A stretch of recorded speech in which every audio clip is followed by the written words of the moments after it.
আজকে আমার রেসিপি আলু পুদিনা রাইস।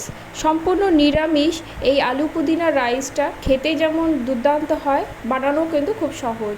আলু পুদিনা রাইস করার জন্য প্রথমে আমি রাইসটা করে নেব। এর জন্য একটি পাত্রে জল নিয়ে তাতে দিয়ে দেবো গোটা গরম মশলা। গোটা গরম মশলার মধ্যে আমি নিয়েছি বড় এলাচ, ছোটো এলাচ, লবঙ্গ এবং দারচিনি। বেশ কিছুটা পুদিনা পাতা দিয়ে দেবো, আর দেবো অল্প পরিমাণে নুন এবং 1 চামচ মতো সাদা তেল। সব উপকরণ মিশিয়ে নিয়ে জলটা ফুটতে দেবো। জলটা ফুটে উঠলে এর মধ্যে দিয়ে দেবো বাসমতি চাল। বাসমতি চালটা ভালো করে ধুয়ে আধা ঘন্টার মতো রেখে দিয়েছিলাম। ভাতটা কিন্তু খুব একটা বেশি করা যাবে না, 70 থেকে 80% হলেই নামিয়ে দেবো, দিয়ে জল ঝরিয়ে নেব।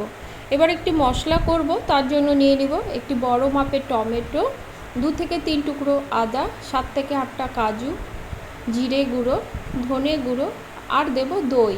একটা স্মুথ পেস্ট করে নেব। আলু পুদিনা রাইস করার জন্য আমি মাঝারি মাপের আলু নিয়েছি। আলুগুলো কিন্তু নুন দিয়ে সেদ্ধ করে চুলে নিয়েছি। রান্নাটি করার জন্য আমি কড়াতে দিয়ে দিব বেশ কিছুটা সাদা তেল। তেলটা গরম হলে দিয়ে দিব তেজপাতা এবং গোটা জিরে। ফোড়ন থেকে একটা মিষ্টি গন্ধ বের হলে সেদ্ধ করে রাখা আলুটা আমি দিয়ে দেব। আলুটা একটু লাল করেই ভেজে নিতে হবে। আমি আলুটা আলাদা করে ভেজে নিইনি, একবারে রান্না করার সময় আমি আলুটা ভেজে নিচ্ছি। আপনারা চাইলে আলাদা করেও আলুটা ভেজে নিতে পারেন। আলুটা যখন একটু লাল রং ধরবে তখন আমি এর মধ্যে বেটে রাখা মশলাটা দিয়ে দেব। ঝালের জন্য দিয়ে দিব লঙ্কার গুঁড়ো। আপনারা ঝাল কী পরিমাণ খাবেন সেই হিসাবে লঙ্কার গুঁড়ো পরিমাণটা কম বা বেশি করে দেবেন। আর দেব নুন, হলুদ এবং অল্প পরিমাণে চিনি।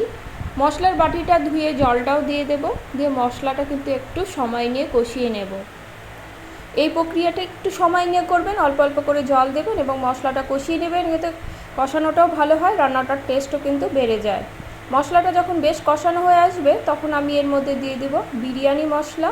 বিরিয়ানি মশলাটা দিলে এই রাইসের টেস্টটা কিন্তু বেশ ভালো লাগে। বেশ কিছুটা পুদিনা পাতাও দিয়ে দিব। পুদিনা পাতার এই ফ্লেভারটাই কিন্তু রাইসের টেস্টটাকে আরও বাড়িয়ে দেবে।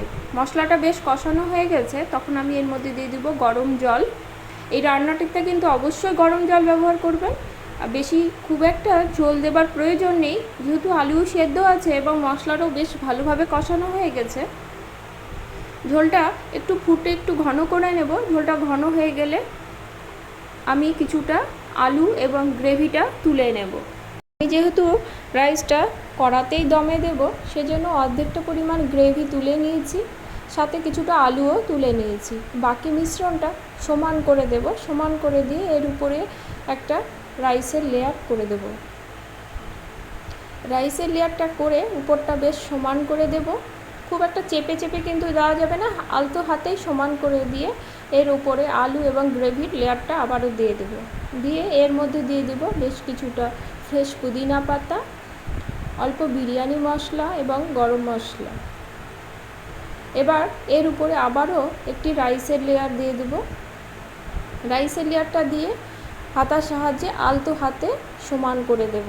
উপর থেকে দিয়ে দেব 1 কাপের মতো দুধ, আর দেব 2 চামচের মতো ঘি, 1 চামচের মতো গোলাপ এবং কেওড়া জল। এটা অপশনাল, না থাকলে নাও দিতে পারে। এছাড়াও কিছুটা গ্রেভি রেখে দিয়েছিলাম, সেটা উপর থেকে দিয়ে দেব।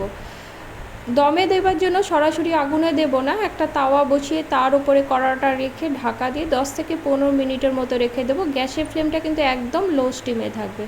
10 থেকে 15 মিনিট পরে ঢাকা খুলে দেখে নেব। দেখুন কি সুন্দর হয়েছে দেখতে, আর কতটা ঝরঝরে হয়েছে। আমি একবার নেড়ে আপনাদের দেখিয়ে দিচ্ছি।